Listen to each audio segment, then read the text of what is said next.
Hi everyone, Art Burns here, wishing you well today. I hope that y'all had a great weekend, and I hope Monday morning is treating you fairly well. And if it's not, then I hope, even if it is or it isn't, I hope that you are treating you well here on this Monday morning.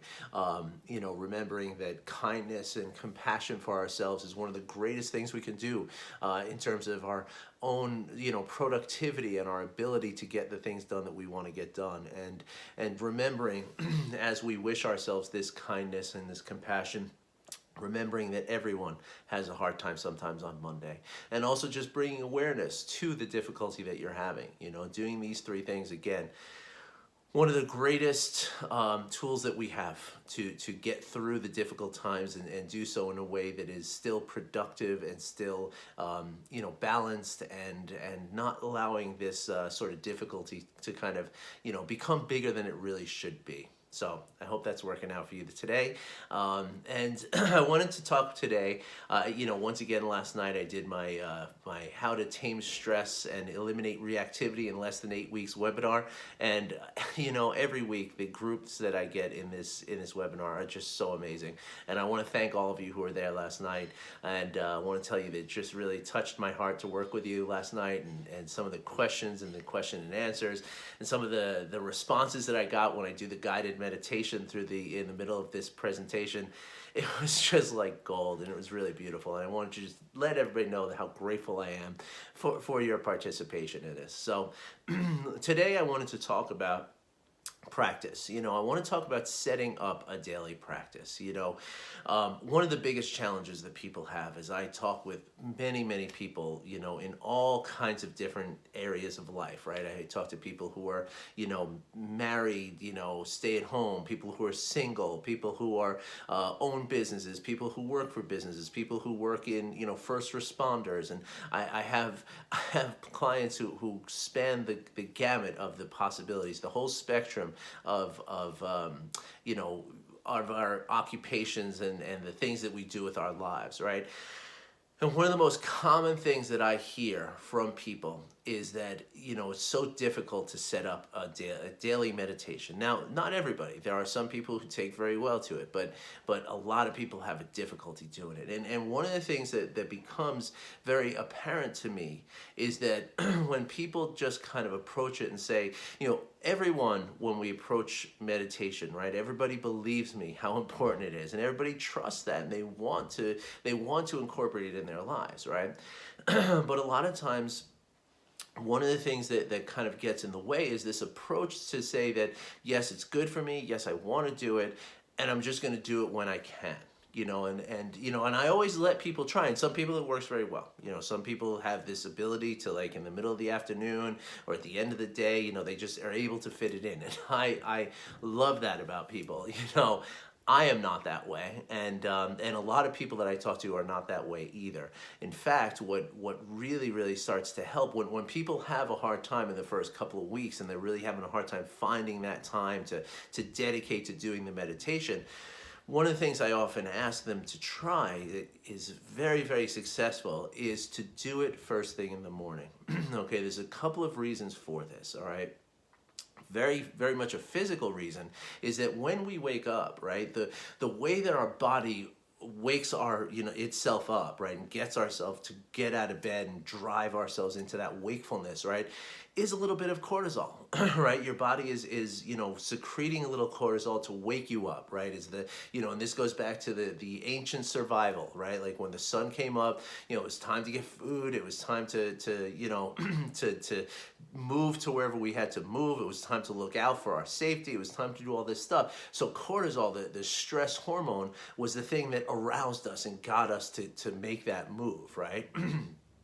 Otherwise, many of us would sleep for more and more hours than we than we should, right?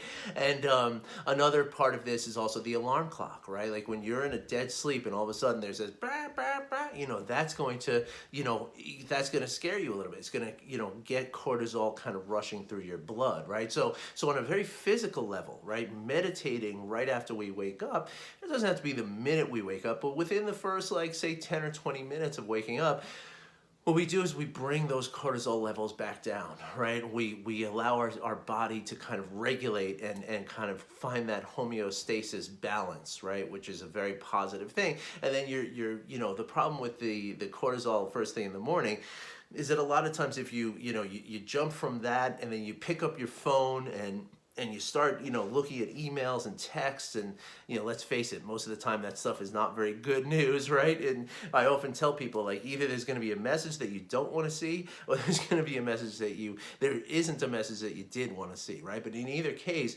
again, that's going to be a little bit more cortisol, a little bit more stress feeling, right? And then before you know it, the whole day can be just sort of colored with this stress, right? And so having that time, and certainly I tell people before you look at your phone, right? Having that time to spend, even a few minutes in silent, quiet meditation, we allow ourselves to bring ourselves down and sort of, interrupt that cycle. Right, and then the emails and the messages and all that stuff and the Facebook and everything, that'll be waiting for you when you're done. It's not going anywhere. So you don't have to be in a hurry to see it. So that's one reason that doing it first thing in the morning is very helpful, right? A physical reason. But also, when you do it first thing in the morning, now it's done, right? No matter what life throws at you throughout the day, right?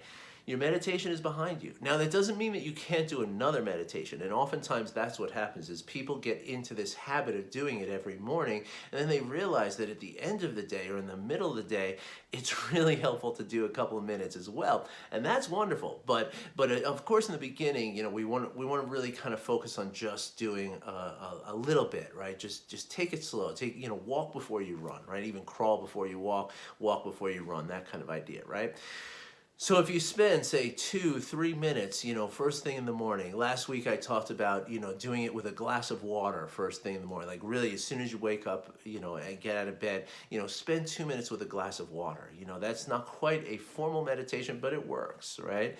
But if you can, if you're looking to set up a formal meditation, what I do is I teach my clients a step-by-step process to get into that. And I can certainly teach you that, but you could also find it. I mean, you can, look it up. There's plenty of information out there on how to do meditation. So, but spending 2, 3, 5 minutes in the morning to do that, it's not only is it interrupting that cycle of the stress as the day's getting started, but it's also again it's like money in the bank now, right? It's done. We don't have to worry about it for the rest of the day.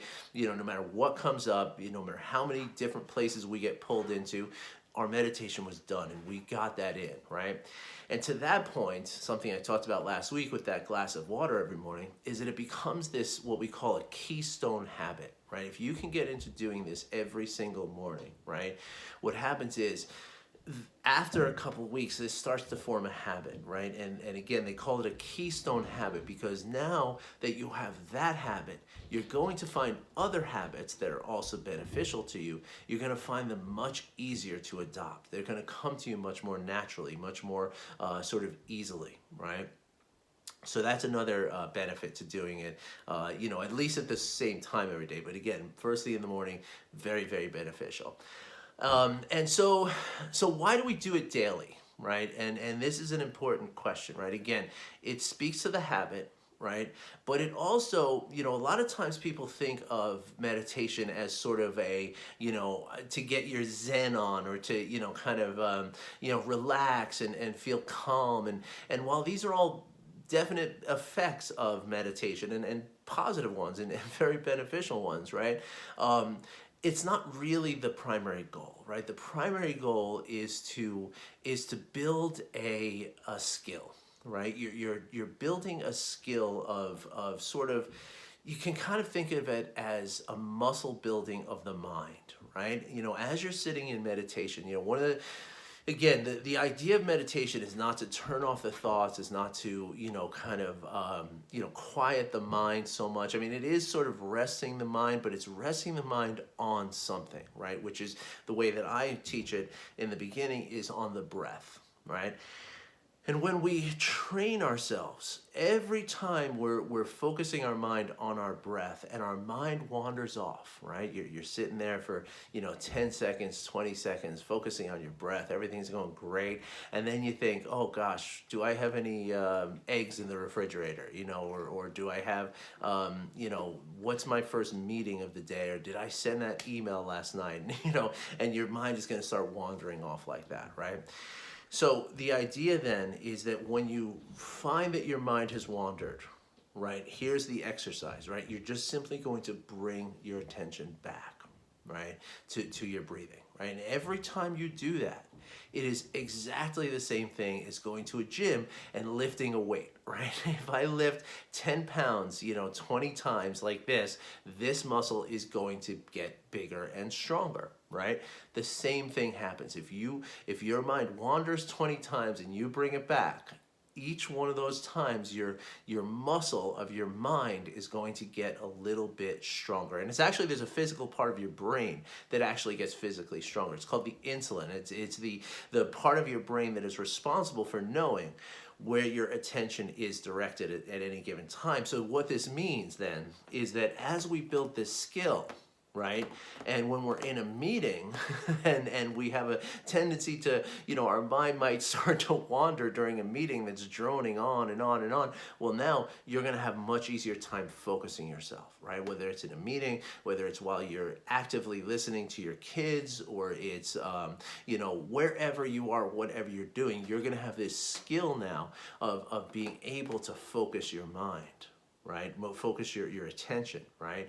And so this is the skill that we are building, right? So that's why it's really good to look at this, much less like, relaxation, and much more like something like going to the gym, right? And as you probably know, going to the gym, nobody tells you, oh, if you go to the gym once a month, you'll get in shape. It just doesn't work that way, right? You have to go, at least a few times a week, right? You got to make it a regular thing in order to reap the benefits of, getting in shape and kind of, all the health benefits and everything else that go along with the gym. The same thing is true with meditation, right? It's got to happen on a regular basis, and I recommend daily, right? And then like the gym, right, what happens is after you've been doing the meditation for a couple of weeks, right, it starts to settle in not only as a habit, but you also start to see some results, right? Just like the gym. If you go to the gym every day for say 2 or 3 weeks, you're going to start seeing differences. You look in the mirror, you're going to be like, wow, look at my body. It's starting to shape up, right? Same thing with meditation, although it's not in the mirror, it's in sort of the way that you're feeling, right? You're going to find yourself smiling more. You're going to find yourself, more patient with people around you. You're going to find yourself more sort of engaged with what's happening around you in a way that, again, you're more attentive and more focused with things. And it's going to feel really good, right? So at that point, now we're gold, right? Because now once you start feeling the benefits, now you want to do it. You're going to, kind of keep going and keep going and keep going without anybody telling you to, right?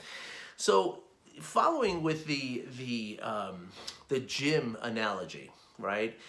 It's really, really helpful to have somebody else, kind of going along with you on the meditation. Now that can be one of two things, right? Now, yes, I am a coach, okay? And so I teach people to meditate, and this is one of the things that I offer, right? This is one of the benefits that my coaching brings people, right? Like every week, I'm going to ask you, how was your meditation this week, right? And every week, you're going to be responsible to tell me, yes, I did it every day, or I didn't, right? And so I would be like the personal trainer at the gym, right? Who's standing there next to you, making sure you do the work, right? But if you're not into hiring a coach, that's okay, right? I'm not telling you like you need that. You definitely don't, right? I learned how to meditate and I developed my daily practice without anybody helping me. But what really can be also helpful is to find a friend who is into the meditation thing too, who wants to learn it as well, right? And that also applies to the gym, right? If you have a person that you go to the gym with every day or 3 times a week or whatever it is, you're more likely to go, right? Because your friend is standing there waiting with his or her gym bag and waiting for you to work out, right? And so if you don't go, not only are you letting yourself down, but you're letting that person down as well. So with meditation, it doesn't have to necessarily be that you both meditate together all the time, although that is something you can do. You can meet at a meditation center a couple of times a week, and you could meditate together. I mean, if you live together, obviously that's easy, but you don't have to be physically together. You can also just like talk every couple of days, right? Or send an email like, hey, I did 5 minutes today and it felt great. Or hey, I only got to do 2 minutes because my dog was barking at something outside and I got distracted and I couldn't get back into it. Talking it through with somebody, right? That helps you to, again, not only be accountable to yourself, but also be accountable to someone else, right? Now, finally, when we talk about doing a meditation, now a lot of times, again, when I talk to people about starting a meditation, I always love it when people say, I'm going to do 20 minutes, let's go for it, Hey, listen, that's beautiful. And 20 minutes is around what you want to get to, right? But I don't recommend you try to start with 20 minutes, right? Now, some people are ambitious and some people can handle it. Some people are that driven that they'll do it, and that's wonderful. And if you feel like you're that person, then go for it. And there's nothing wrong with trying it, right? But sometimes in the very beginning, 20 minutes can feel like 3 hours, like easily, So I often tell people to, again, think about it like walking before you run, or as I said, even crawling before you walk, before you run, right? Which means to start out with just a couple of minutes, right? And you can always do a couple minutes now and do a couple minutes a little later, and a couple minutes after that, and a couple minutes after that, right? There's nothing wrong with doing that. But keeping it in sort of bite-sized segments, right? Keeps it something, again, until you start getting the momentum. A lot of people find that very helpful, right? Now, it is important, though, that you do think about, your ultimate goal is to get up to around 10 to 15 to 20 minutes, right? So sometimes when people are doing, they do 3 minutes, yes, that's great, but you want to, 3 minutes is, it would be like, it'd be like going to the gym and just like, kind of doing one machine and then going to the shower, so you want to like get more out of it kind of, so really try to, get your goal set that you're going to increase that 3 minutes over the course of a few weeks up to something more like 10 minutes or so.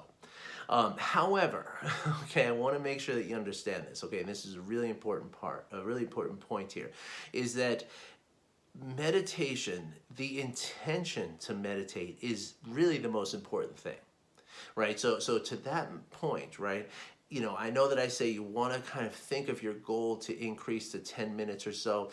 That's not, I hesitate to even say that because there are ways that you could do informal meditations. You'll only do 3 minutes a day for the rest of your life is if you're supplementing it and complementing it with informal practices. I can talk to you more about that. It's going to be a lot to cover here in this video. But really in the beginning, what you want to look at when you're doing your daily meditation, right, is just set the intention to do the meditation. Right? So, and literally, that's what I mean. Like just sitting down and saying, I have the intention to meditate, get into the position, and even if that moment you then get right back up because you're too busy and you got too much stuff to do, right?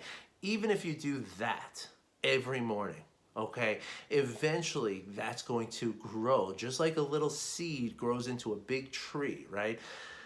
Ultimately, eventually, that is going to grow into a meditation practice, right? But again, the intention alone is already a meditation because what you're doing there is, again, you're breaking that cycle of all of your thoughts and all of your emotions and the sensations of your body, the stress that you're feeling, the worry about your emails, the worry about your meetings, the worry about making breakfast for yourself and your children and all that. You're breaking this cycle, even for just a few seconds, right? And that alone is very, very helpful. So if you can, if nothing else, just sitting down and setting the intention to do the meditation is sufficient in the very beginning. And that's enough to kind of get the ball rolling. And once the ball's rolling, now you realize that, okay, I'm sitting here, let me just sit for 20, 30 seconds, right? And then in a couple of more days or a week or so, I'm sitting for a minute or two. And then before you know it, you're up to 5 minutes. And before you know it, you're really got this going in your life, and you're finding some really great benefits, and now it's going to pull you in. Okay. So there's my advice about setting a morning routine. I hope that you all found that helpful, or I should say a daily routine, because it is not necessary to do in the morning, but it's highly recommended. So I hope you found that useful and helpful and interesting. And if you have any questions, please don't hesitate to reach out to me, okay? I would love to help you. If it's a little tweak or something that I could help you and to get started on your own, I would love to help you do that. And also, by all means, if you want someone to be your trainer and to help you do this, again, it doesn't have to be a very long-term commitment. Even having somebody, a teacher and a coach, to help you get started meditating for even a couple of weeks, sometimes that's enough to kind of get the ball rolling. And then again, once you feel the benefits, it's hard to stop you at that point. So thank you for watching. Thank you for listening. I wish you well. I'll be back again tomorrow with some more really cool information about mindfulness and some of the benefits that it offers to us. All right, everybody. Wishing you well. Take care.